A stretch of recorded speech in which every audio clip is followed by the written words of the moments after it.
So, all right, so good evening, everybody. Welcome to Atlantic Institute's Dialogue Night.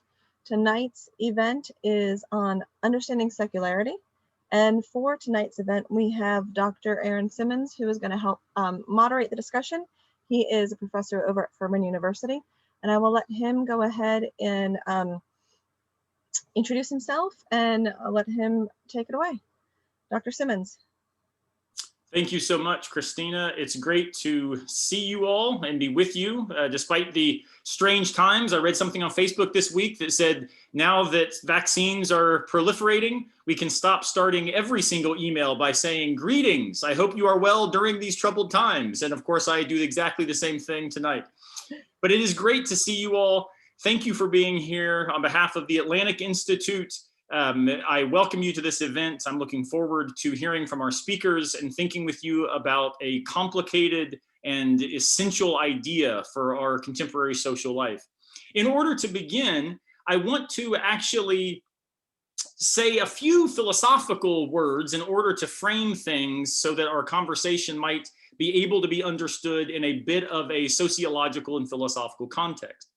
So I am a professor of philosophy at Furman University and work primarily in philosophy of religion. And so the issues we'll be discussing tonight, I consider from a philosophical perspective. And so hopefully the ideas that I want to present to you now help all of us see sort of what's at stake in these debates. So in order to understand secularity, I think it's important to think about how the idea of secularity has been presented primarily within the literature. And by far the most influential text in this area is Charles Taylor's A Secular Age. Please do not run out and buy it unless you have a lot of time. It's over 900 pages long, but it is a sweeping sociological and philosophical analysis of secularity. And here's his guiding question. He says, it's a really amazing shift since Paris in the 1500s would basically have a default assumption that religious identity could be taken for granted in all of those in the audience for an event like this, and specifically Christian identity. But now in 2021, the general assumption in especially intellectual or educational spaces, and in some ways, broader cultural ways, is non-religious identity, or at least not the specificity of something like Christianity considered in a universal or hegemonic way. Now, how do we make sense of this transformation? Because that's a huge shift. In a little over 500 years, we've gone from one default assumption to the very opposite default assumption. Well, the view that tries to make sense of this is referred to as the Secularization Thesis. And this is presented in a variety of ways by thinkers ranging from Freud, Weber, Durkheim, to a variety of more contemporary scholars. This is the view that says that with the rise of industrialization, capitalism, and technology, there's an inevitable decline in religion in two senses. First, we might say an explicitly political notion that religion will become restricted. It becomes pulled out of the public space in order to create something called the private, where be religious, but do it in the proper domain. The second sense is that secularization thesis suggests religious belief itself will decrease, whether privatized or not. So if we take the secularization thesis with these two components, we have a plausible rationale for why we've made this shift from 1500 to 2021. There is a problem, however, and that is it turned out not to be true. It didn't work out this way. If anything, the last 20 years have seen a return of religion. And this is an idea that scholars across the disciplinary perspectives have analyzed, and we now see religion and politics are even more entangled rather than less. So for example, imagine a political debate that was substantive, that didn't address religion. That would be a difficult conversation to have, given the way that whether in America or in France or the UK, etc., the westernized spaces have not become more and more secularized in the sense that the thesis would have predicted. So it seems we've got to look to a different account. And this is what Charles Taylor tries to do. So he suggests that a secular age, detached from the secularization thesis, is something marked by several characteristics. And he suggests that the first is that secularity is not necessarily characterized by unbelief, right, as predicted by the secularization thesis, but by the contestation of all belief. In other words, nothing now can be granted as obvious. Nothing is the default like we might have assumed. Instead, everything is vying for plausibility internal to various, we might say, microcosms of assumptions. So what gets assumption in Nashville might look very differently than in the Bay Area, for example. So we've got microcosms of defaults, but nothing that overrides all of culture. Two, we have the emergence of what Taylor calls the imminent frame. And this is just a sexy way of saying we've now got to think about how do we make meaning in light of widespread disenchantment. And what is this disenchantment? It is a tacit suspicion or even rejection of transcendence and eternity as the conditions of meaning making. So if we no longer find transcendence and eternity as these stable ideas in light of which our lives have significance and meaning, we find ourselves internal to this imminent frame where now we've got questions where previously we might have had what were taken as answers. So what happens is the emergence of what he calls exclusive humanism. And this is an attempt to make meaning and significance and find fulfillment within this imminent frame. Now, importantly, exclusive humanism is only one option here. We might say that everything from Oprah Winfrey's Sunday morning shows to spiritual but not religious, to the rise of the nuns, to varieties of fundamentalisms of all sorts of religious stripes, all of this is an attempt to think about ourselves in light of an imminent frame whereby our beliefs are contestable as such. And this is the fourth reality that is really crucial. It's what he calls the cross-pressured reality. In other words, because now all belief is contestable, because the imminent frame requires that we make meaning where earlier we might have been handed it by our society, we've now got to recognize that doubt attends all perspectives. So an example we might look to is Mother Teresa, right? If anyone could be certain in her religious views, it would be Mother Teresa. And yet upon her death, her diaries made very clear that the dark night of the soul was common for her. So if Mother Teresa understands her Christian faith to be haunted by doubt, this is what Charles Taylor understands as all belief structures are so haunted. Now, this is important because what that then would mean is that understanding secularity calls all of us to an important task of deep listening. Because all views are haunted by doubt, it requires that we rethink what it means even to be faithful. So I, as a philosopher, define faith as risk with a direction. And in the back of my mind, I hear Kierkegaard, who says the risky task is trying to become a Christian.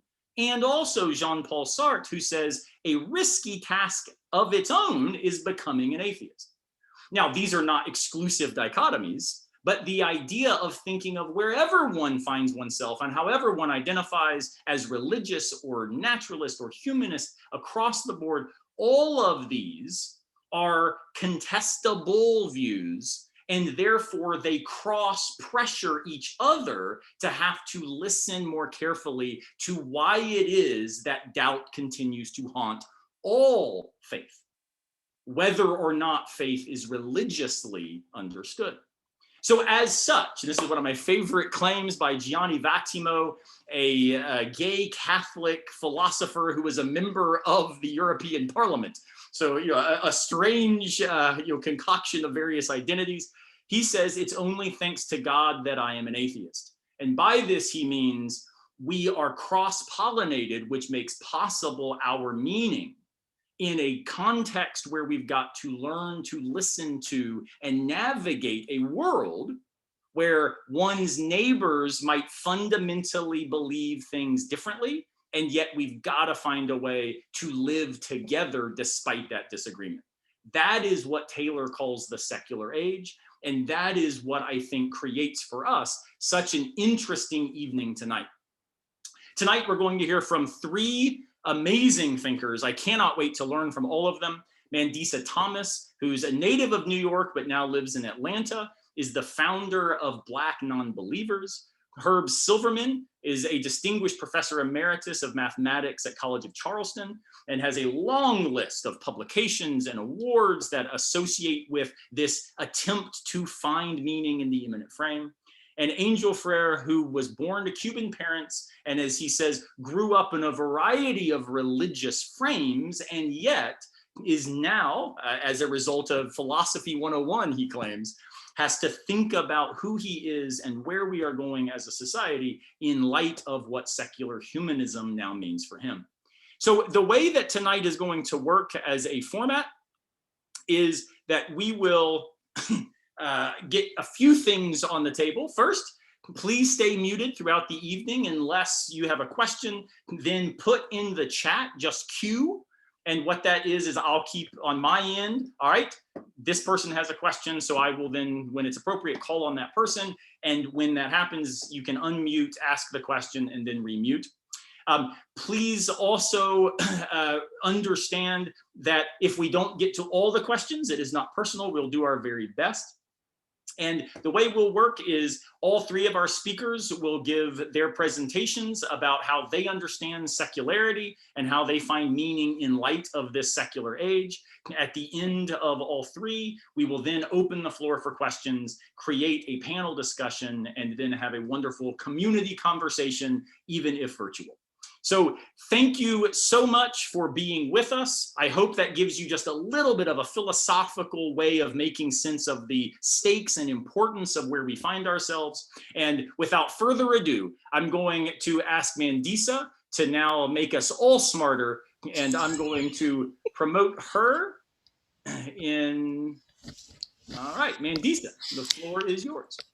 Thank you very much, Aaron, and thank you to the Atlantic Institute for having me. I really appreciate this discussion as well as the opportunity to be a part and to learn more from Herb Silverman, who is a dear colleague, as well as Angel. So I am glad, though, to be starting first because I will be speaking from a community organizer standpoint. That is what I do. And also, part of my work is increasing the visibility of secularists and increasing and also providing support for that demographics, which is absolutely very important. And it will help hopefully better explain and better understand my, my secularity and what it means to me and what I help do for the world. So first and foremost, I would like to say that I do wholly and unapologetically identify as an atheist. And I know for many Black women that is still quite uncommon. And that is something that does need to be addressed. It is often an elephant in the room. And I'm also going to go into that aspect as well. So, so I'm going to share my screen because I'm going to get a bit more into me and my background, just to give just a bit more, just to give you a bit more insight into myself. So a bit about me, like Aaron said, I am the founder and president of Black Nonbelievers, which is based in the Atlanta, Georgia area. We are celebrating 10 years as an organization this year. We were founded in 2011, and I was born and raised in New York City. And I actually had a secular upbringing. So I will be 45 years old this year. And being a native of New York City, if you can recall, that time period, it was the 1970s. It was a very radical time in the Black community. Actually, the 50s through the 70s, there were a lot of social changes. It's calls for institutional change, racial injustice, and the like. So I grew up in that era. And my parents made a conscious decision to raise me and my brothers non religious. So I was one of the fortunate children who was not dragged to church in the sense that I was made to believe in any gods. And I also benefited from having grandparents, particularly my maternal grandmother, who was a huge influence on my life and the life of my cousins, aunts, uncles, etc. And she was pretty secular herself. And what that meant was we celebrated holidays, Thanksgiving, for example, even with the very, very atrocious history regarding the indigenous people, but also understanding that harvest celebrations are recognized and acknowledged and practiced throughout the world. This was a time for family to get together, just have a good time, eat, drink, what have you. There was no God involved in that. There was no prayer involved in any of, before the meals. And also, when my grandmother celebrated Easter, it was all about the Easter bunny. It was all about the candy, about the Easter eggs, etc. So it was about fun for the family, for the children, and also it really just helped inform her and how she shared her love for us, which I definitely appreciated. So, all of those influences, as well as getting an early education into Black history and culture, how slavery was imposed, not just imposed, forced, particularly on the Black community, as well as becoming familiar with different religions at an early age. And so I definitely had an opportunity to have an expanded um, mindset and an expanded experience as a child, which most people don't even get in their lifetime. So I consider myself fortunate in that regard. Um, Moving to the Atlanta, Georgia area in 1997, raised a family, started the organization. I transitioned to full-time activism in 2018. I currently also serve on the boards for American Atheists and the American Humanist Association. I previously served on the boards for Foundation Beyond Belief, as well as the Secular Coalition for America, which Herb Silverman founded. So, if you weren't familiar. Also, I was a recipient of the Secular Student Alliance's Backbone Award in 2019, the Freedom from Religion Foundation's Free Thought Heroine Award that same year, the Humanist Association's Person of the Year in 2018, and I was also the co-recipient of the 2020 Harvard Humanist of the Year Award, along with Sikivu Hutchinson and Ijoma Oluwo. And if you are unfamiliar with these two women and their work, I highly recommend that you become familiar. Sikivu just gave an amazing presentation with Recovering from Religion yesterday. Hopefully, it will be available on their YouTube channel very shortly. One thing I would like for people to understand about secularism, particularly within the Black community, is that it has always been here. Now we heard from some European or white philosophers, which is normally associated with secularism, atheism, and humanism. Uh, and that is unfortunately within our community seen as being the dominant voice, which the representation is still very dominant, but within the Black community it's always been here, and that hopefully is educational in itself for everyone. And a good book to look up or to research and also read would be Black Freethinkers: A History of African American Secularism by Professor Chris Cameron. That gives a rundown of some noted historic African American atheists, humanists, freethinkers from slavery to the present. And also another thing to understand about secularism is the fact that it has informed a number of very iconic and historic things that we actually acknowledge. For example, Black History Month. If you aren't familiar with Dr. Carter G. Woodson, who is an African American historian from the Harlem Renaissance era, he was the author of The Miseducation of the Negro, which also critiqued the Black church back in the 1920s. He was the founder of Negro History Week, which eventually became Black History Month. And most people don't know that. They aren't aware of this information. And they also aren't aware of, again, these secular foundations of this month, as well as its founder being who was a Harvard graduate, by the way, if you weren't already familiar, uh, and his writing and his commitment to preserving the history of African Americans and the Black community, which is often something that is lost. So part of my secularism and what informs my secularism is this history, is this information, and the commitment to reshaping the narrative. Because as we know, even with the rising number of nuns, especially in the United States, we also know that church attendance has dropped now to close to 50%. There was a recent Gallup poll on that.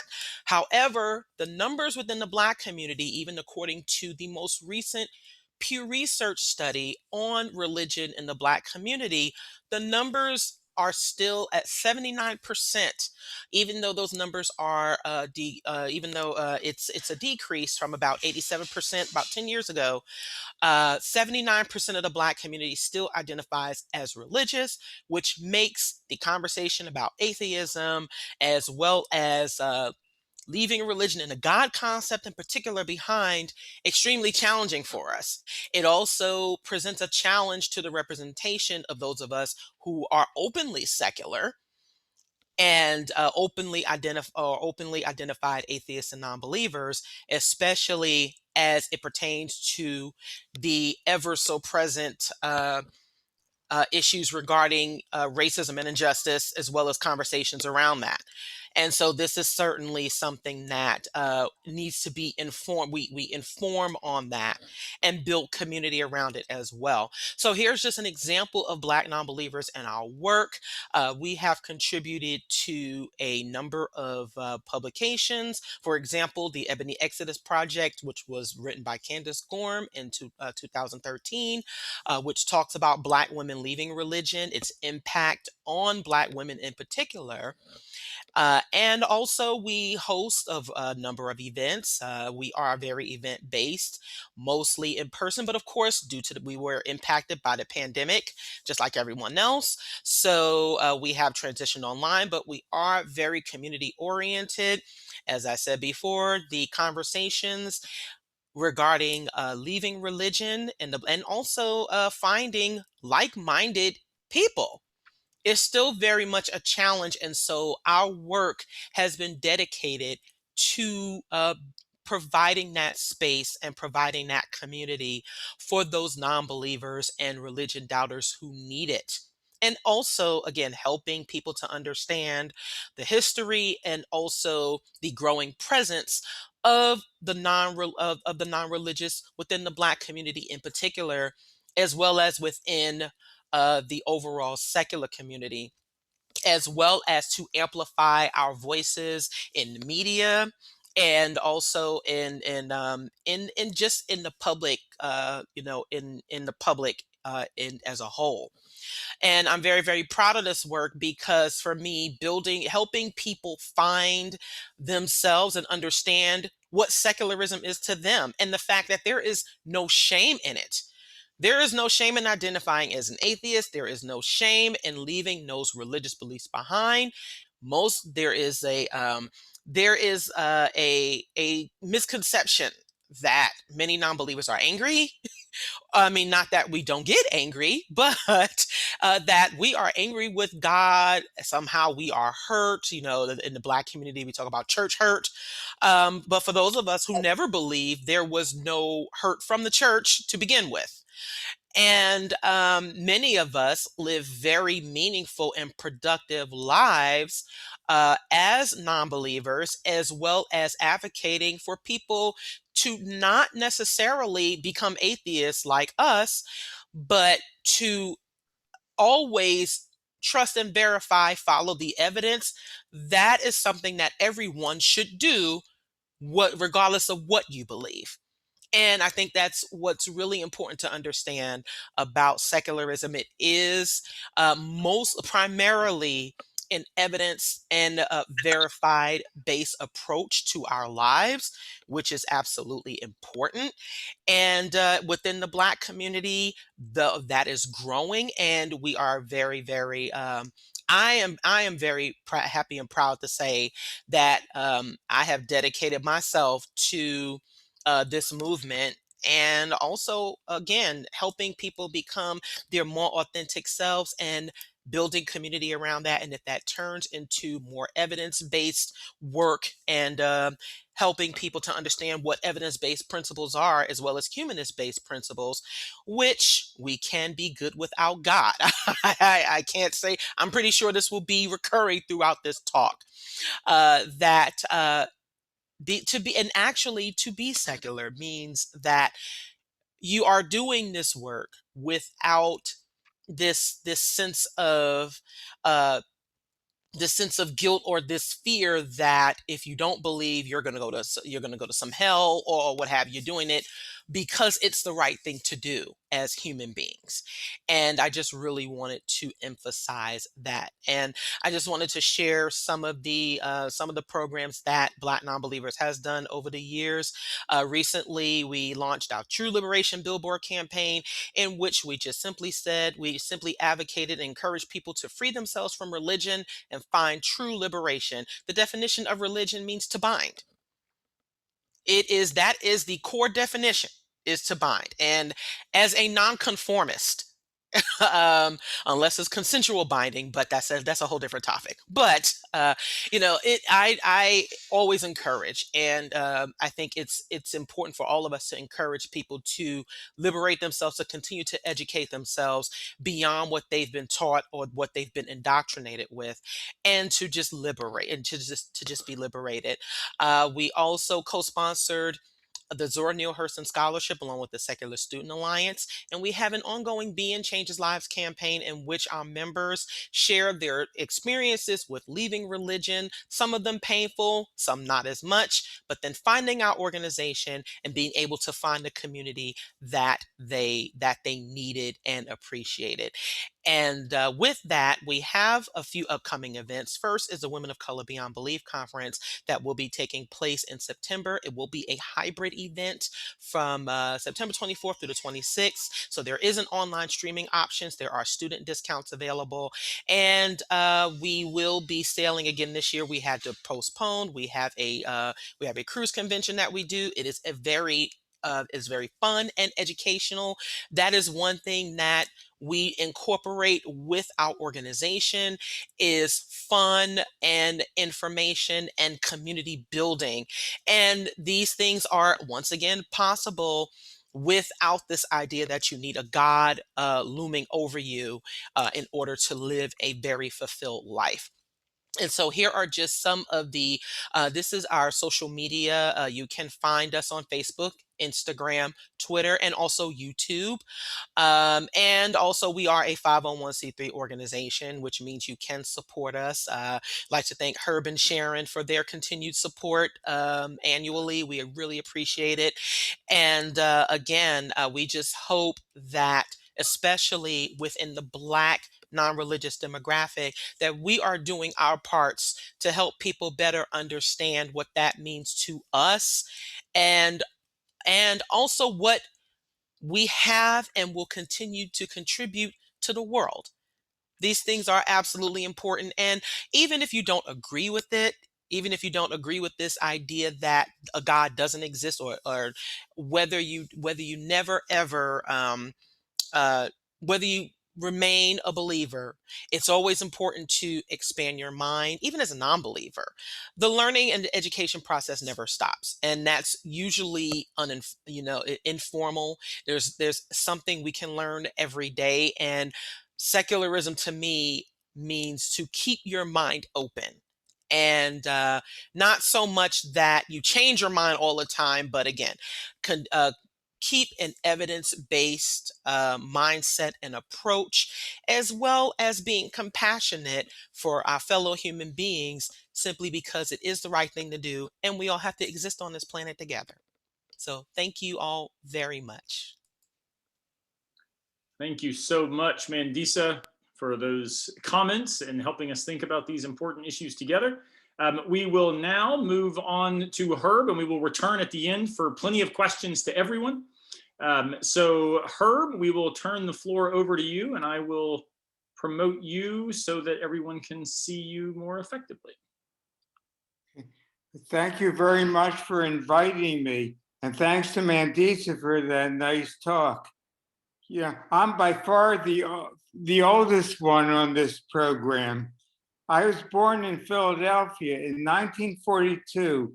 My parents were mainly cultural Jews whose concept of Judaism was to associate only with other Jews and things Jewish. They deferred to my Orthodox grandparents on religious matters.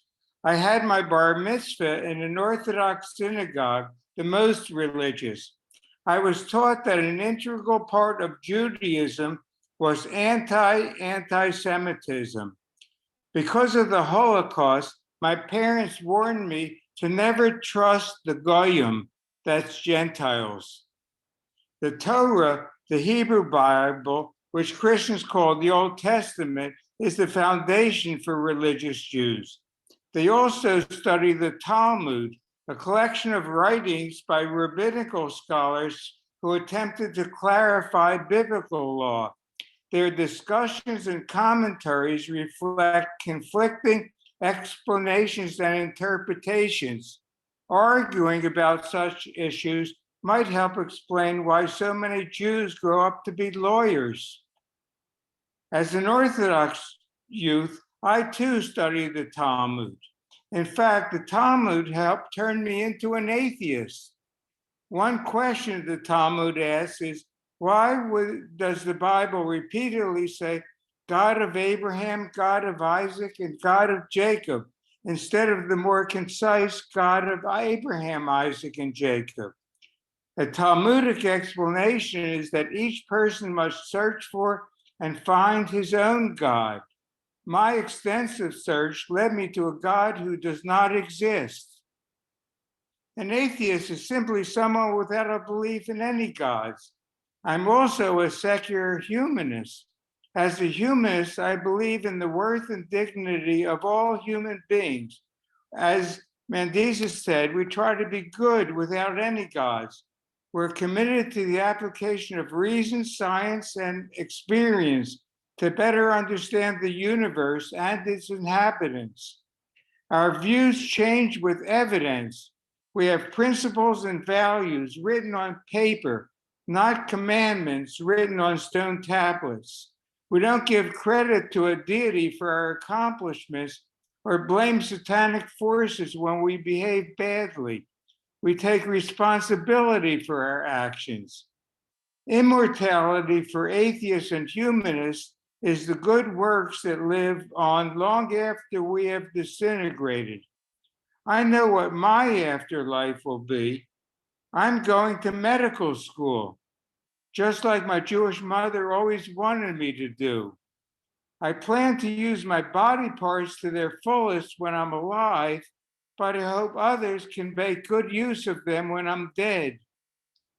So how do atheists and secular humanists make moral decisions? We're guided by the expected consequences of our actions.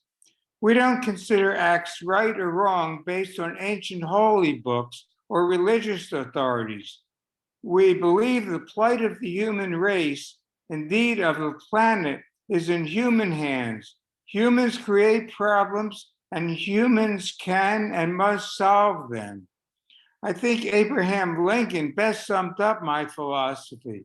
When I do good, I feel good. When I do bad, I feel bad. That is my religion. My wife Sharon, also a humanist, explains this more concisely. Be good, do good. I also like what Bertrand Russell said. The good life is one inspired by love and guided by knowledge. I moved to Charleston in 1976 to be a math professor at the College of Charleston. I had been a quiet atheist, as most atheists are, until 1990, when I learned that atheists were barred by the South Carolina Constitution from becoming governor. The US Constitution prohibits religious tests for public office. So I went to the ACLU, and a lawyer there told me an atheist would need to mount a legal challenge by running for governor. And he said that the very best candidate would be me. Well, I looked around and didn't see much competition. So after giving it some thought, I agreed to run as the candidate without a prayer, the title of my book. In court, a judge said he would only rule on the merits if I won the election. Well, to the surprise of no one, I lost. I then learned that I was ineligible to hold any public office, and notary public would be the easiest one to challenge, someone who stamps documents. I filled out the form, crossed out hope, so help me God, and paid my $25 application fee. But the governor turned me down. In a deposition in 1994, we learned that in that time period of 3 or 4 years, there were over 33,000 notary public applications approved, and that mine was the only one that was rejected. As far as I know, I'm the only one in the history of South Carolina to be rejected as a notary public. Then I won my case in several lower courts, but the state kept appealing it. Finally, in 1997, the state Supreme Court ruled unanimously in my favor, nullifying the Anti-Atheist clause in the South Carolina Constitution. Many people believe atheists are immoral because we don't fear a judging God. I've heard comments like, as an atheist, I suppose you feel free to go out and rape and murder and do whatever you think you can get away with. My response is usually, with an attitude like that, I hope you continue to believe in a God. Sometimes I say that I commit as many rapes and murders as I want to, none. A viable alternative to religious belief must also meet our moral and emotional needs. There may be no purpose of life, but we can find many purposes in life. It's not true that atheists believe in nothing. An atheist has a naturalistic worldview without supernaturalism. Science shows us the wonders of the world every day. As Albert Einstein said, the most beautiful thing we can experience is the mysterious. As was mentioned, I helped found the Secular Coalition of America, which consists of 19 national atheist and humanist organizations covering the full spectrum. And we cooperate on issues that affect all secular Americans and also lobby Congress.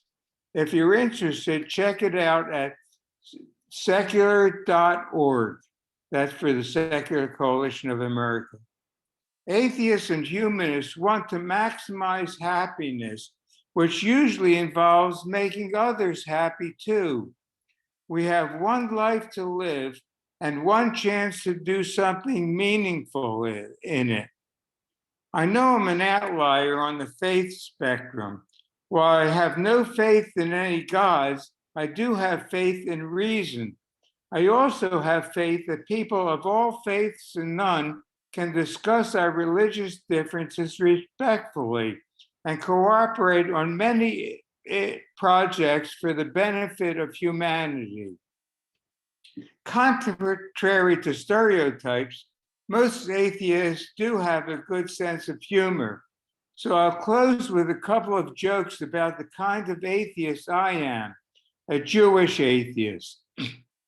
A Jewish atheist hears that the best school in town happens to be Catholic, so he enrolls his son. Things are going quite well until one day the boy comes home and says, "I learned all about the Father, the Son, and the Holy Ghost." The boy's father, barely able to control his rage, grabs his son by the shoulders and says, "Joey, this is very important, so listen carefully. There's only one God, and we don't believe in him." Then there was a journalist from the Jerusalem Post who lived in an apartment overlooking the Western Wall. After several weeks, he realized that he always saw the same old Jew praying vigorously. Sensing his story, he said to the old man, "You pray at the wall every day. What are you praying for?" The man replied, "In the morning I pray for world peace, in the afternoon for the brotherhood of man, in the evening for the eradication of illness and disease from the earth." "And how long have you been doing this?" "Every day for 27 years. Amazed, the journalist asked how I felt to pray every day for those things. The old Jew replied, "How does it feel? It feels like I'm talking to a wall." Thank you. Thank you so much, Herb. You make me wish I could have taken your math classes if you ended with jokes every time. I'm Thank not you as again. funny in math class. Thank you so much. And our final speaker tonight will be Angel, and then we'll open up everything as a panel discussion. So I will promote Angel to spotlight and turn it over to him.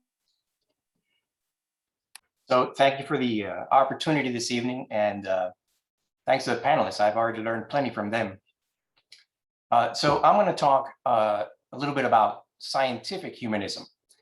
And that may ring a little weird in your ear. I said scientific and not secular humanism. It's just a shade of secular humanism. And I'll make the distinction a little bit clearer as we go on. So let's start with the basic one, which is the atheist question.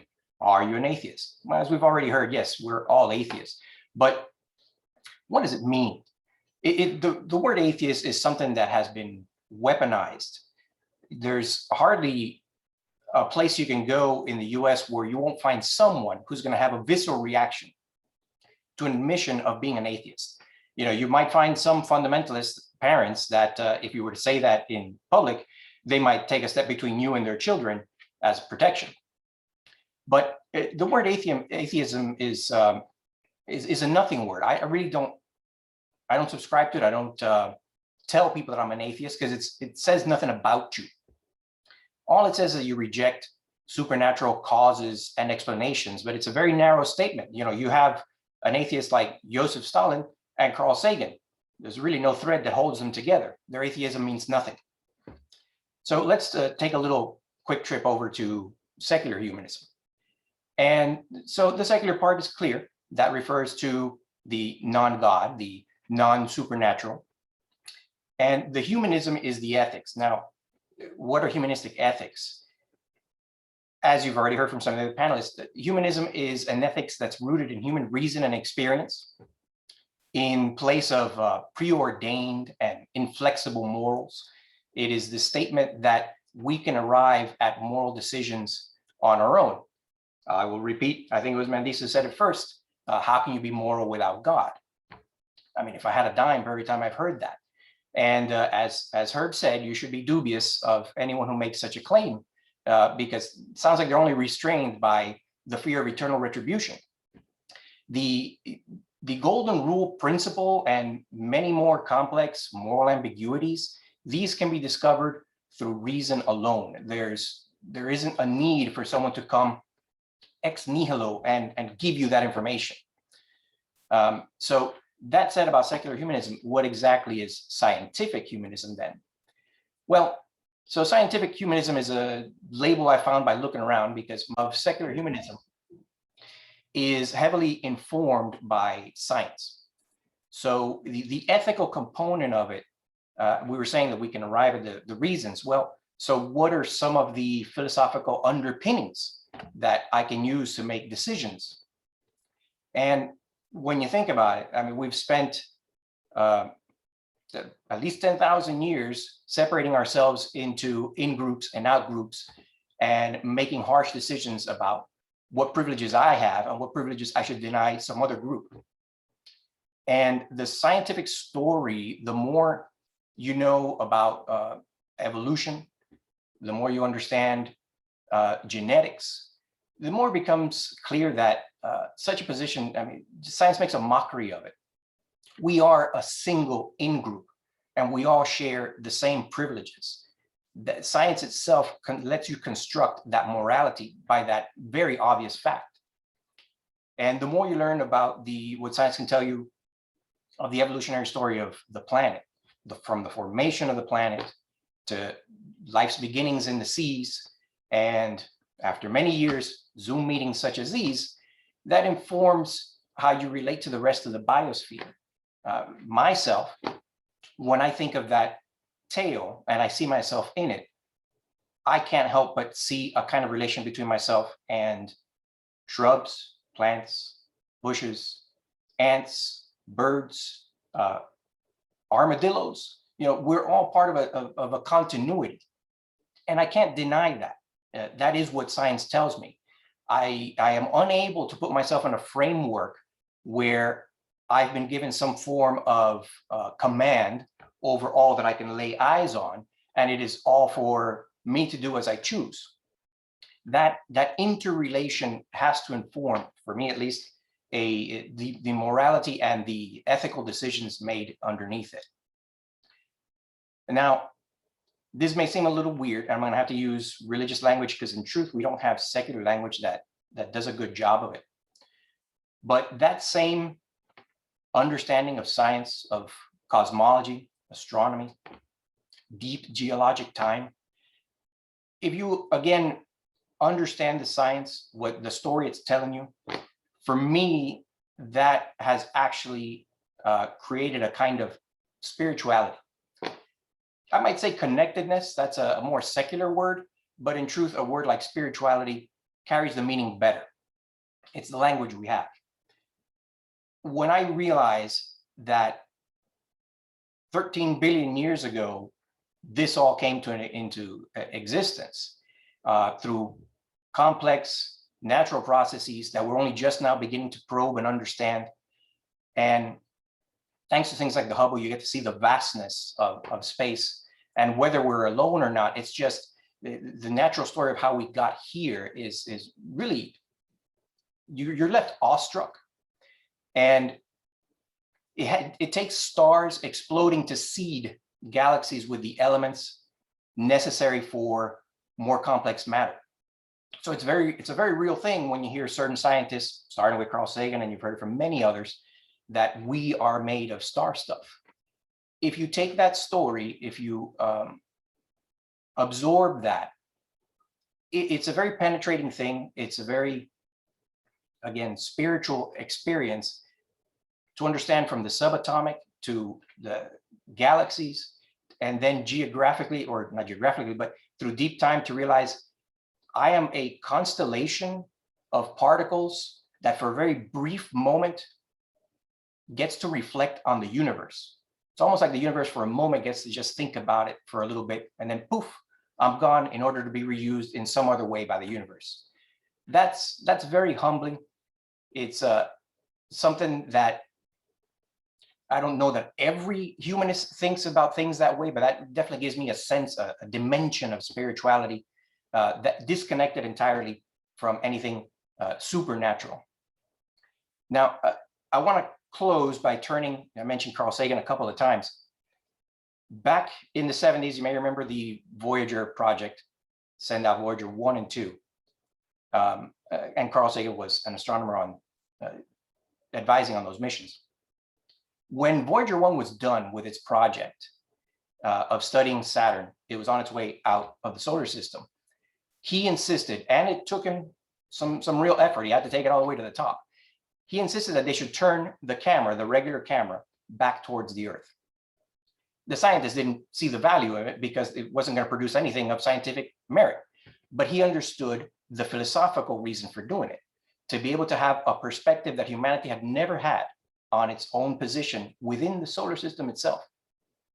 So the book that arose from it is called The Pale Blue Dot. And it's a famous image that you can look up on the internet. I suggest you do if you've never seen it. It's again shot back from just past Saturn. And in a catch of light, what you have is just a tiny, tiny pixel. It's just a pixel. And that is the Earth. And that led to Carl Sagan writing The Pale Blue Dot. He's probably the person who's influenced me most in terms of taking, seeing things this way. And I'm not going to read the whole piece. It's something that I suggest if you find any value in it, go ahead and look it up because it is great. But I'm just going to close out with two short paragraphs from The Pale Blue Dot, some of the most well-recognized pieces from it. So this is in reference, he's in reference to that famous image where you just see the single pixel on the screen. And he says, look again at that dot. That's here. That's home. That's us. On it, everyone you love, everyone you know, everyone you've ever heard of, every human being who ever was, lived out their lives. The aggregate of our joy and suffering, thousands of confident religions, ideologies, and economic doctrines, every hunter and forager, every hero and coward, every creator and destroyer of civilization, every king and peasant, every young couple in love, every mother and father, hopeful child, inventor and explorer, every teacher of morals, every corrupt politician, every superstar, every supreme leader, every saint and sinner in the history of our species lived there, on a mote of dust, suspended in a sunbeam. It has been said that astronomy is a humbling and character-building experience.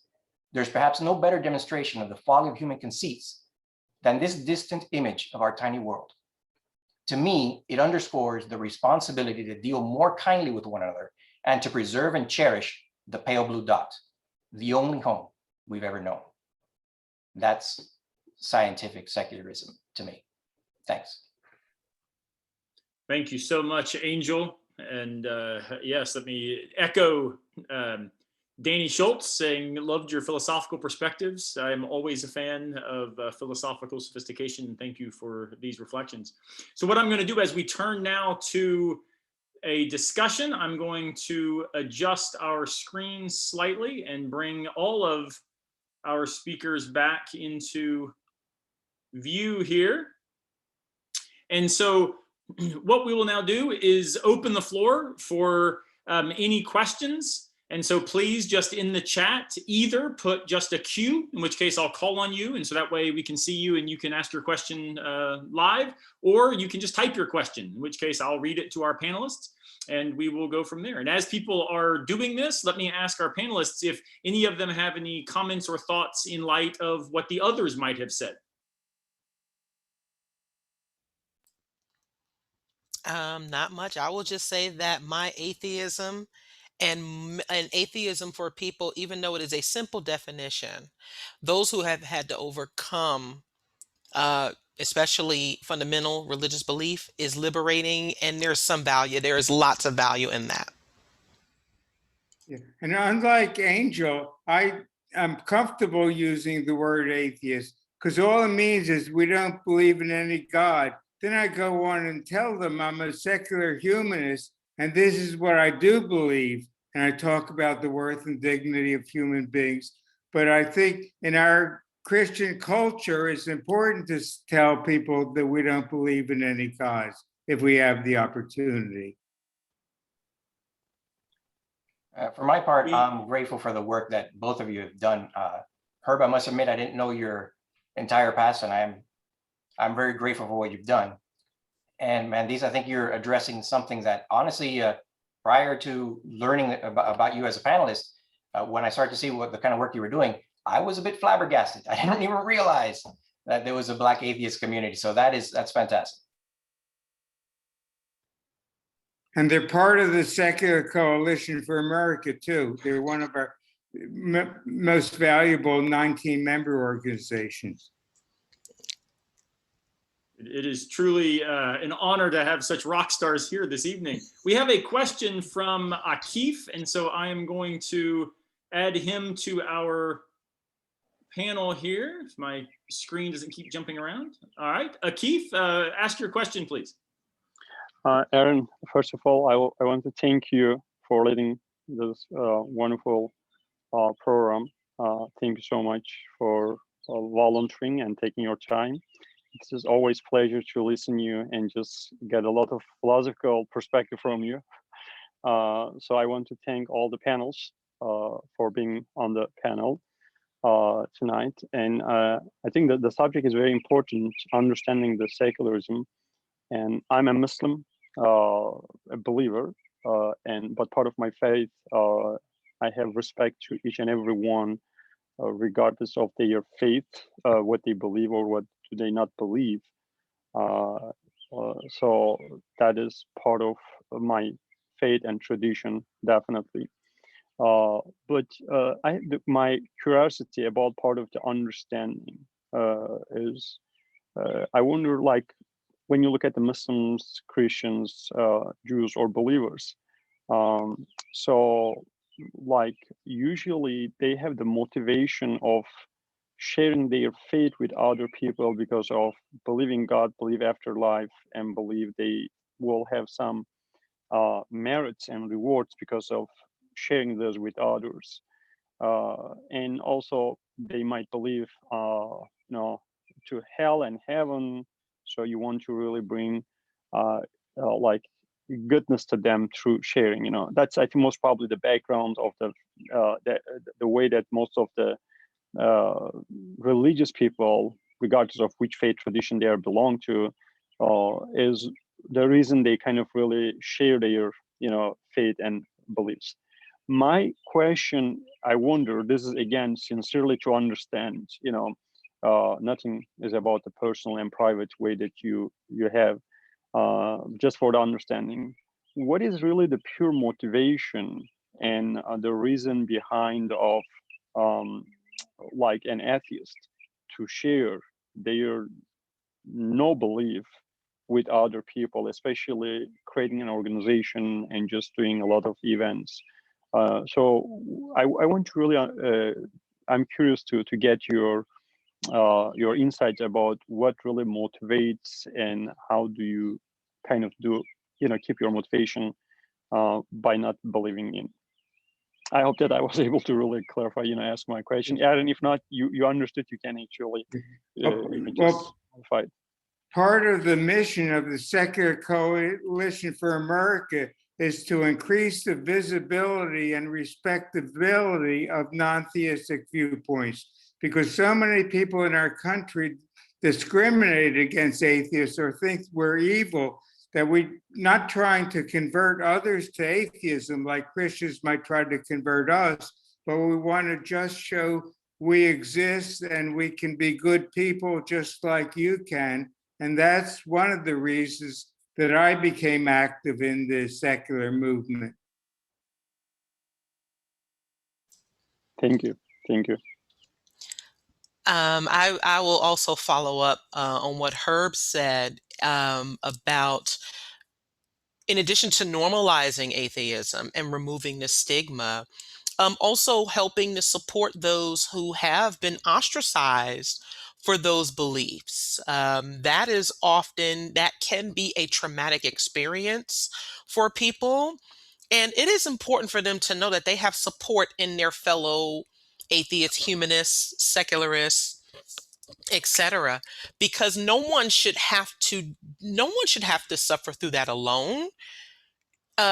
Just like religion doesn't have the monopoly on community.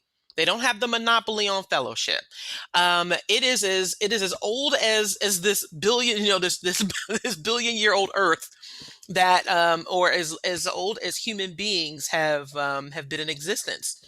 that there have been communities and people who have shared things, and they aren't always based on this belief in God. And so people have the right to and should have the opportunity to connect and congregate, and also be able to express themselves without retribution, and also to be able to have an objective conversation with others, especially if that subject comes up. So we have a question from Sarah, who I'm going to direct to Herb, and then we have a question from Vicky that I'm going to direct to Mandisa. Sarah asks, has your perspective on what it means to be an atheist changed over time? What would you say to that, Herb? Well, initially I called myself an agnostic because as a mathematician, I couldn't prove whether there was a God or not. But then when I heard that atheist is someone without a belief in any gods, then I said, okay, I can call myself an atheist then, because I have no beliefs. And that started about the age of 13. And I haven't had beliefs since. I read most of the holy books. I read the Torah, the Hebrew Bible, and also the Christian Bible, a little of the Quran, but not much. But it just seems to me that because there's no evidence for any God, and I'm scientifically and evidence-based, I've just really haven't changed in terms of my belief. I have changed in terms of understanding people who want to convert me. I know it's important to them. It's because they like me and want me to go to heaven and not go to hell. So I'm sympathetic with what they want to do, but it hasn't helped. So a question now for Mandisa from Vicky, then we've got one, Angel, from you, or for you, from Elizabeth. Vicky asks, when your family and friends respond in horror to your beliefs, how to respond and continue to honor the relationship and their beliefs, which speaks a little bit, Mandisa, to what you just mentioned regarding the ostracization. What would you say back to Vicky? So my response might not be as politically correct as you may think. Um, if someone responds to you in your non-belief in horror, you can certainly state that you can understand why they may not, why they may not agree, or why they may feel that way, but that is due to the misconceptions surrounding our point of view. And if someone responds to you in horror and think and would actually do something negative to you, then I have to, part of that is a question of whether they were truly, friends supportive of you to begin with. And they may have been, but at what, on what was the premise of it. So I think it varies. It varies from person to person. It varies from individual to individual. Um, and that sometimes it means that you may have to put that relationship on hold.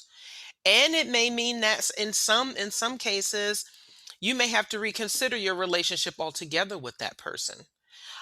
Because and it may be a hard thing to do, but I advocate for fellow non-believers. And if there is someone who would be willing to hurt them, or to try to make them hide their non-belief, then I would say it isn't worth it to continue that relationship, um, or at least put it on hold until the other party or parties understand that this is something that they don't have the right to, force you on. And so it again it this it can be very complicated. There's no one right answer for that. It does depend on the individual, but I always advocate for individuals being their authentic selves. And if that means that they may have to set some boundaries and also have a bit of a distance, then that may be necessary. Thank you. And it's like my mom used to say, you can't save the person next to you on the plane unless you put the air mask on yourself. So self-care certainly becomes the condition of something like neighbor love in that sense. Absolutely. Angel, we have a question from Elizabeth. She says, I am so close to what you've articulated, except I do believe in a collective divine intelligence that moves the universe forward. Not a being, but also not sheer chance. My son and I often debate this and would love to hear your thoughts. Well, you're what I would call a functional atheist, someone who acts as if there's no God. Because you don't have any personal God who does things for human beings. And to me, that's fine. I think conservative Christians are more upset by that attitude than I am. I'm fine with people having an amorphous kind of God. I've heard people say, God is love, or God is the power within. Well, I believe in love. So I guess from that definition, you could say I'm a God believer. And for my part, I'd say I don't generally proselytize. I'm happy to have conversations, intellectual conversations about anyone who wants to discuss religious themes or how to believe one way or another. I'm happy to engage in those conversations. But I will say, whatever comes out of my mouth is not an attempt to convince you one way or another. I'm just going to tell you how I approach that question. There's 100 ways probably that you could propose how the universe got this way and what created the universe that we see.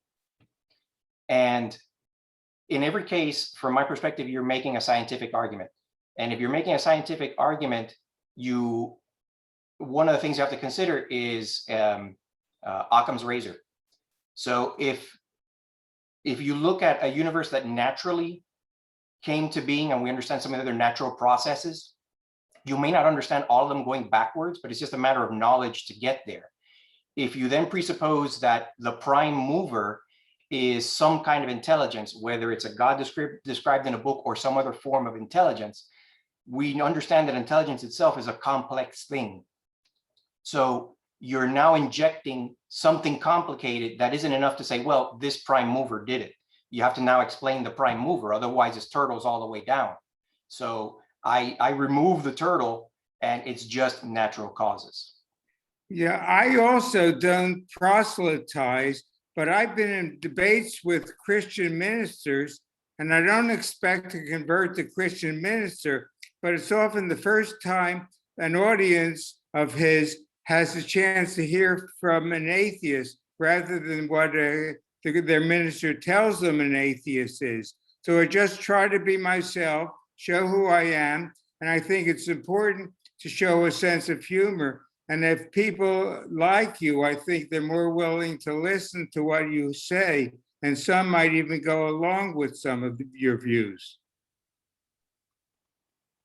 Like Richard Rorty says that ultimately arguments may fail and the task becomes redescription of the world in more compelling ways. So we have a couple comments. Let me read here, and then we've got 2 final questions. I think we'll have to bring our evening to a close in about 10 minutes. Carolyn writes, I come from a fundamentalist Baptist family. My disability is in stark contrast with my deafness to the good news aspects of focus on perfections and merit via being held to norms and trained to unrealistic goals for healing and desires to be on the other side. I always saw this as a repudiation of life itself.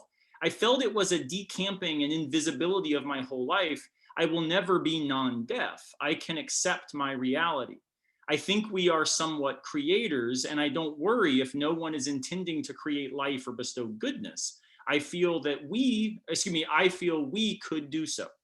Maybe Mandisa, if you have some thoughts to this also, I think, speaks to your idea of understanding places for performing one's identity in ways that are self-respecting.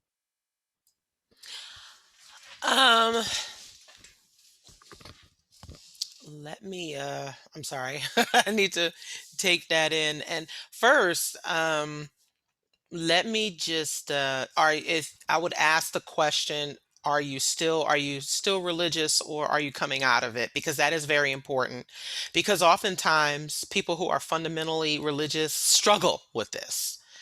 And I think what is important is to understand that these things will stay with you.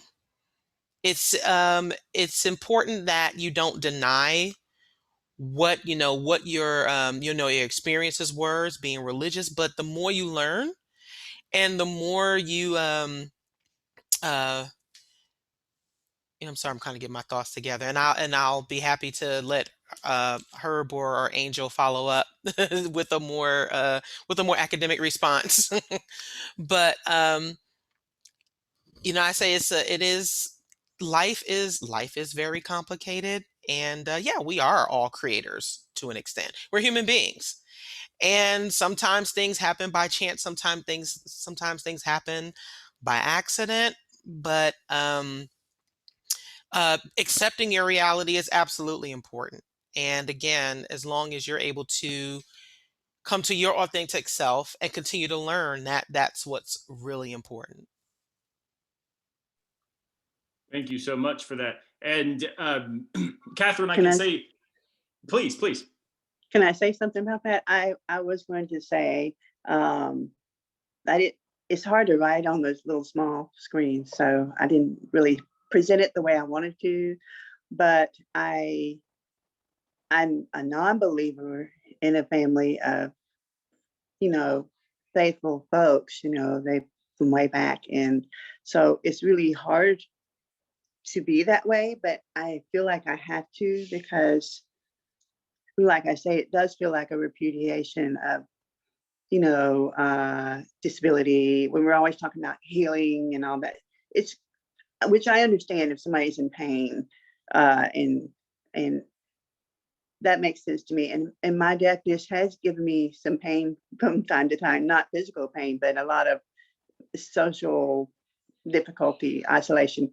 So that's been very difficult to deal with. But I mean, that's just a circumstance, and Right. And there and is I nothing, you are not a mistake. There is nothing wrong with you. This wasn't a part of God's plan. It just happened. thank you. And you're making the best reality that you can. And that's important. And as long as you have people who support you in that, that is even better. Mhm. Yeah. Absolutely. Thank you, Catherine, for hopping in there. And I agree, it is extremely difficult to type on the small phones. Most of my text messages end up saying things that I did not intend. So thank you so much for your perspective. And let me echo Mandisa's comment that we are not only glad you're here, but the world is better because you are.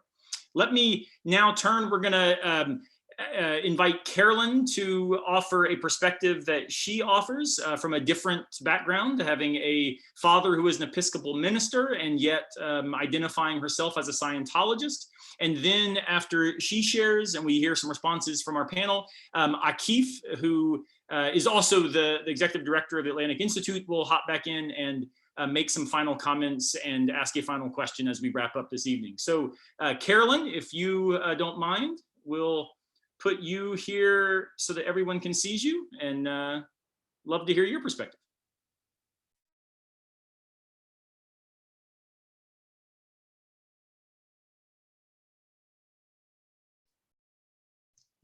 Okay, can you hear me? My dad was an Episcopal minister. Shortly after I got married, I got into Scientology and began an interesting leg of the spiritual journey of life. It made me more aware of myself as a spiritual being, and it gave me guidelines on how you determine what's right and wrong.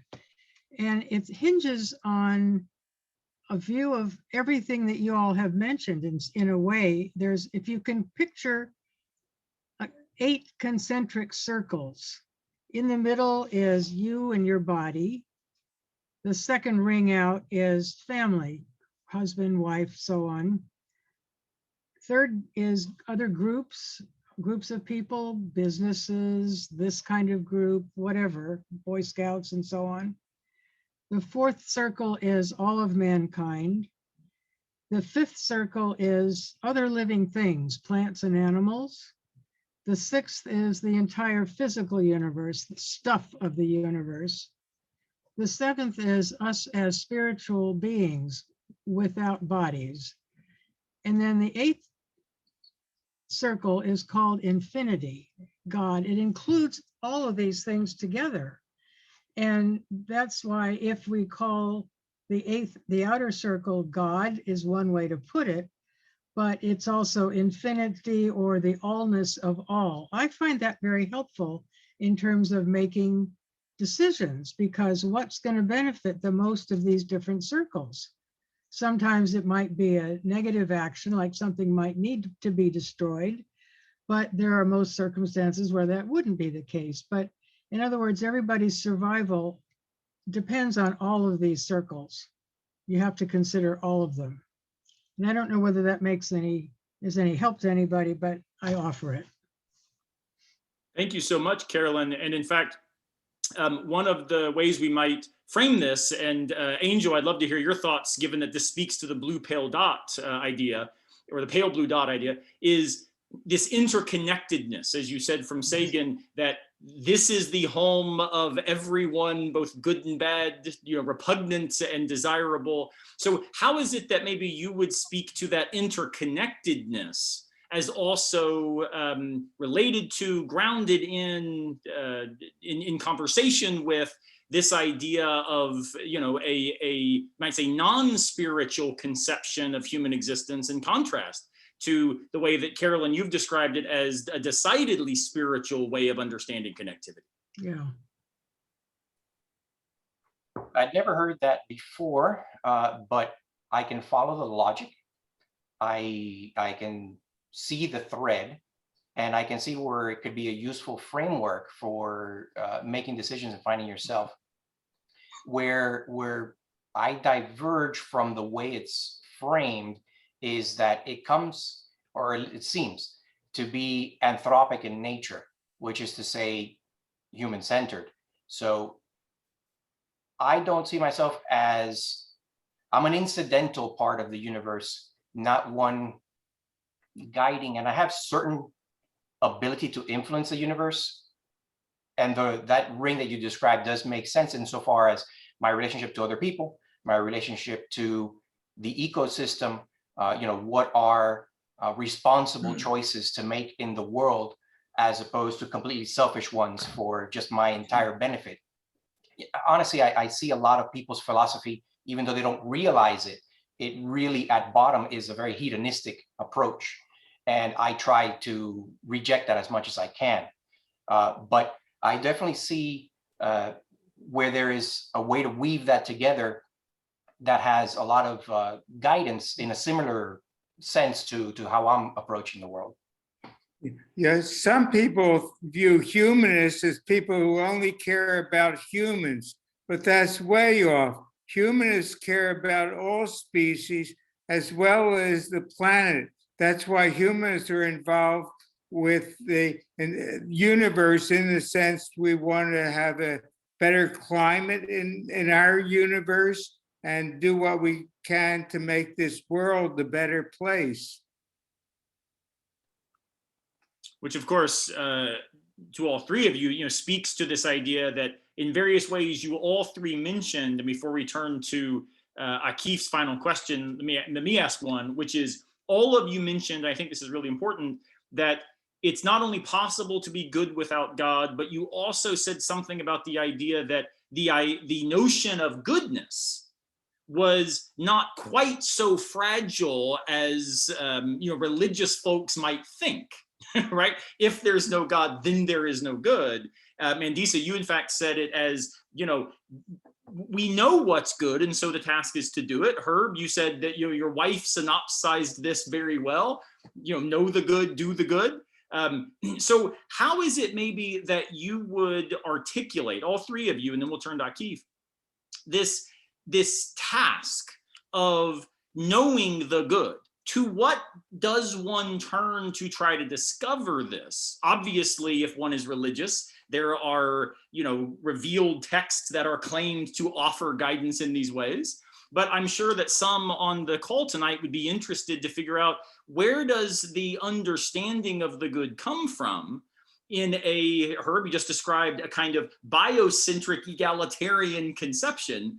Where do we get these ideas? To what does it turn? Is this just experiential? Is it intuitive? I'd love to hear a little bit about how your virtue living has emerged for you with some clarity.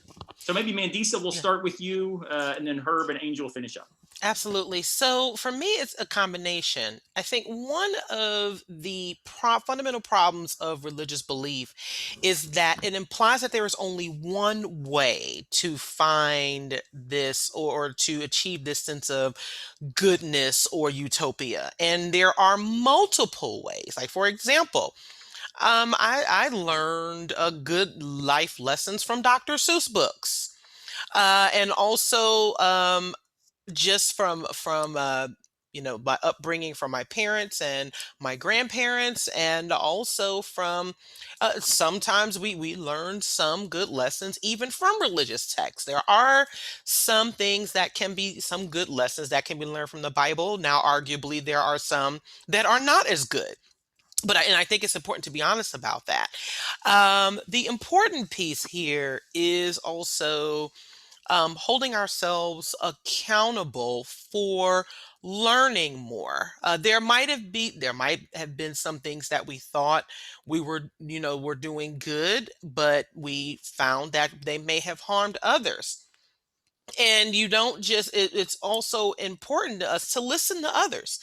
It's important for us to observe our surroundings, so observe our environment, and for some of us who have grown up in environments that that were either working class or marginalized. Sometimes these can be a bit more challenging, but at the same time, this could happen to anyone, right? So it is being able to develop and utilize our critical thinking skills, to know that to inherently hurt people and is wrong, and to do good, because again, we have to exist with each other is a good thing. But there are multiple sources of learning and education and experience. It is a combination for me. Thank you so much. Herb, what would you say to this question? Speaking of the Bible, love your neighbor sounds pretty good to me. And I think it's important to know what your neighbor wants and try to be friendly. And experience is a great teacher. Now, you guys don't know what the 1950s were, but I do. And in the 1950s, I thought all homosexuals were perverts. I didn't know any, or I thought I didn't, because people weren't out of the closet then. But it took experience to learn about gays and their rights. So I've changed over the years based on the experience I have. And I think we all should do that. We shouldn't just look to what holy books tell us. Thank you. Angel. I am probably not going to surprise anyone by now when I say that I think you can derive a lot of it from science. There's evolutionary morality. So we could never have reached the kinds of societies that we have now if it weren't manifestly obvious and simply instinctual to have a sense of fairness, and to know that in your own tribe, you could trust the person next to you. If you couldn't do that, if you thought you were going to stab the moment you turned around, I don't think we would have ever reached the point where we could have Zoom meetings, in 21st century. So there's an evolutionary basis for our understanding of what is fair and what is right and what is wrong. And you can see it in our primate cousins. You see it in any number of other animal species, that they have a sense of fairness, they have a sense of right and wrong. They even have retribution when someone cheats the system. So evolutionarily speaking, we have that deep sense, but morality gets a lot more complex than that. And as Herb was saying, I didn't see the 50s, but my position on homosexuality from where I was when I grew up in the 70s has evolved a good bit. And how much haven't I learned about trans realities? I mean, this is all new to me. And I don't know that there's a page you could turn to in any holy book you can think of off the top of your head that really addresses any of these questions. So at least not in a manner that we'd consider satisfactory today. So it really comes down, another angle, of course, is experience and your own intellect, your reason, and education, understanding, but what does that even mean? Once you're aware of what it means, then it's not as scary anymore. It's not as mysterious. And you can think about it in a more ethical framework. Thank you so much. And so now, as we come to a close, before I thank our panelists, I do want to invite Akif Aydin back and promote him so we can see him. And Akif, I think you had some final comments to wrap up, and then I'll come back and thank everyone for joining us. Thank you, Aaron. So if you don't mind, I want to ask a personal question to Angel. So Angel, your name is Angel.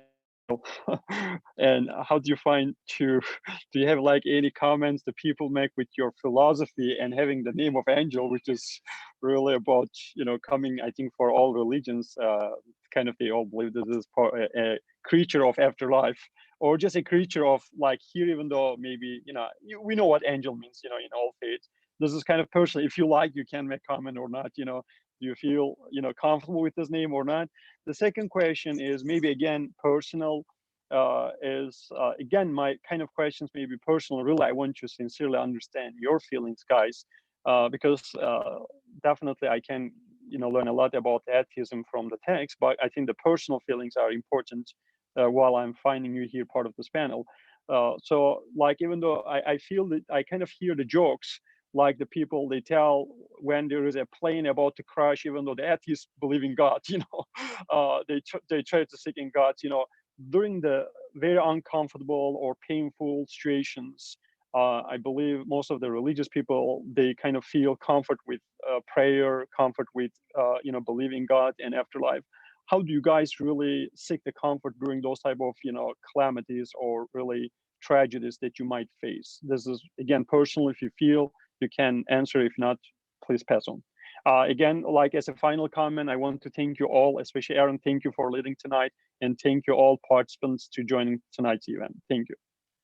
That's a wonderful question, Akif. And we'll turn it over to our panelists and hear their thoughts on this, because of course it's a joke that there are no atheists in foxholes. Of course, it's also false. And so trying to get a sense, we talked about finding the good, but I also think that it's something worth thinking about is how do we find comfort? How do we find significance in the face of what Taylor calls this imminent frame? How do we do that? Herb, let's start with you. I just want to mention that one of the organizations in the Secular Coalition is Military Atheists and Free Thinkers. They are our atheists in foxholes, and we take comfort in trying to do the best we can. We're not worrying about dying. I think more religious people are, because we're not afraid of hell. We 100 years before we were born is what it'll be like when we're dead, and I didn't mind it then. So we just try to do the best we can while alive. And then when we're dead, we're just dead. It's a very stoic take on this. Epicurus and Stoicism both suggest that why would we be afraid of death? That would be similar to being afraid of the minute before we were born, and are equally states that do not allow of fear. So well said, Herb. Let's turn to Mandisa. What do you think about this idea of comfort in the face of crisis and calamity? Every atheist is different. Every secularist is different. I can only maybe answer for myself, and maybe some folks would agree with me. Heck, sometimes I get scared, and I have to be honest about that. Sometimes, and I also am not afraid to say I don't know. And the unknown can be scary. But I'm not going to try to make something up, or to, I think like most human beings, we experience a wide range of emotions. But comfort in times of crisis does come from, again, our family. It comes from our other loved ones, our people who support us, our communities. And this is one of the reasons why communities are important, especially for non-believers, because we are still a growing demographic. And so, and we have to at times rely on other people. And also, I'm a huge fan of music. And so sometimes that brings me comfort. There are other activities that we can do. Sometimes I exercise to, if it's not an immediate crisis, if I'm feeling stress, I started working out to ease that aggression, because that does help. It also, exercise has been shown to release, has to be very therapeutic and release endorphins. It's also healthier for us. So again, there are a number of things that we can do, and sometimes it's good to also embrace those feelings of temporary anxiety. To try to calm ourselves at times is to be, in my opinion, disingenuous. It's important for us to understand what those emotions are and to try to be as objective as possible when we can, even though as human beings, that isn't always the case. But just be honest about that. Thank you so much. Humility is a virtue that often seems to have gone out of fashion. And Mandisa, thank you for calling us back to it. Angel, what do you think about, again, this finding comfort, but also has there been any tension having a name that seems to reflect a sort of religious background? What would you say to these things? So Keith, no, that has not been a problem. I prefer to think of it less in the sense of the Nephilim and more as a adjective.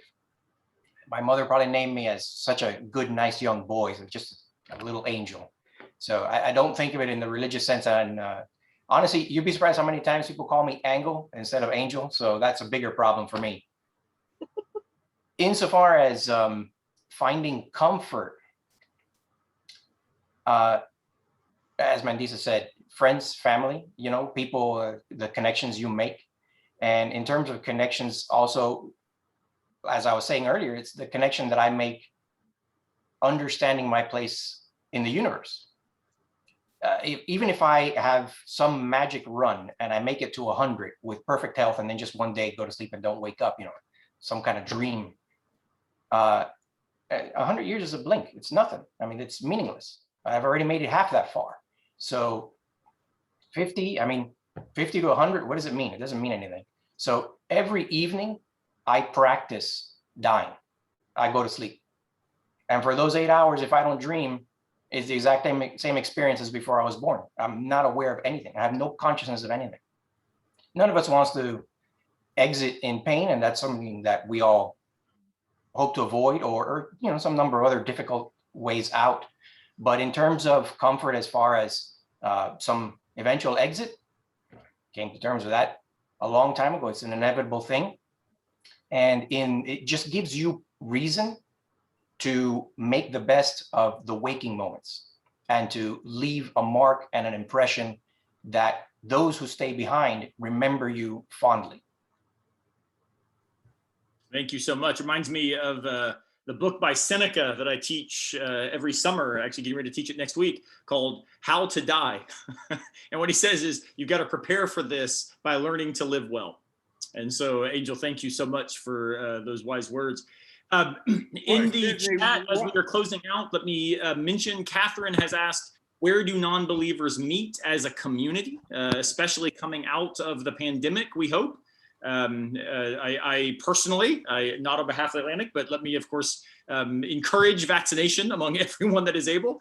But as we get back to relational life, if anybody has suggestions on community engagement for non-believers to help each other and be resources for each other, please do stick that in the chat as we are closing out so that everybody can benefit from those resources.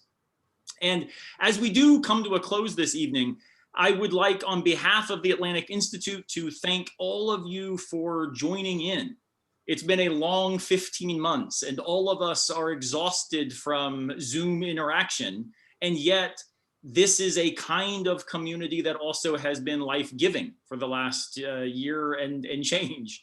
I know that in my family, we've not, the first store I went into in over a year was the Walgreens to get my vaccine. And so Zoom, though frustrating, is also a way of connecting and seeing the faces of others. And so it's wonderful this evening to see so many of your faces. And in fact, as we end, what I'll do is drop everyone out of the spotlight so we can see each other more clearly. There we go. And so now if you while he's doing that, I was if gonna you say, click gallery view, gallery view, you now can see everyone, which is very exciting to see you all. Chris Saunders, one of my good friends who I have not seen in years, professional jazz musician and friend of mine. I reached out to him and said, hey, you got to join in tonight. So it's wonderful to see you all. Thank you for being here. Thank you for the relational existence that this event has made possible. To our panelists, thank you so much. We'll give you a virtual hand clap. You were wonderful, and your wisdom and experience and honesty and vulnerability is inspiring regardless of where one finds themselves or how they identify in relationship to the complications of existence. And let me also thank in particular Christina for all of her work putting this together, behind the scenes at home with children, doing everything from a farm without great internet connection. In fact, she's managed to not just host this event, but many. And so Christina, thank you for your organizational skills. And let me also conclude by saying one of the things that my own students have done at Furman is they, back again, when we could do such things, hopefully again soon, they would have events where they would simply call them Coffee with an Atheist. And the cool thing about these events is they would just sit on the porch of the library and say, hey, we got free coffee, come talk to us. And it speaks to what Herb said about changing views of homosexuality by meeting homosexuals, and what Mandisa talked about with racial justice and meeting people with different ethnic backgrounds and from marginal communities. And the ability to have coffee with each other is something that has been sorely lacking this past year. And hopefully, as we do come out of the pandemic, that one of the things that will mark our relational existence is the deep interest in kindness. Finding a way to say, even if we disagree, let's now learn what kindness means and have coffee together. Does that mean that we overlook real conflict? No, Mandisa said it well. Sometimes you also have to stand against a particular view or perspective in the name of kindness to others who are harmed by it. But until we're able to have coffee with each other, or in my case, tea, because I think coffee is a vile drink. But until we have coffee or tea or Mountain Dew, whatever it is, or a good glass of wine or bourbon, we've got to be able to do that together. And whether we are Pentecostal Christians, postmodern atheists, secular or scientific humanists, Scientologists or Episcopals, or just confused agnostic, but doing it well. Whatever we are, wherever we stand, may we enjoy being together. Thank you all for being here tonight. I wish you well. And if the Atlantic Institute can be a resource, please don't ever hesitate to reach out. Look up what's going on at Black Nonbelievers. Check out the secular organizations that Herb described. And if any of us can ever be resources to you in any way, please, of course, make sure to reach out. And Chris, I hope we get to play some jazz together soon, my friend. Good evening to everyone. Thank you all. Good evening, everybody. Have a good night. Thank you. Thank you very much, Bye-bye. Dr. Simmons. I appreciate you helping us to moderate all this. Bye-bye. Well, Everybody have a good evening. you're a blessing.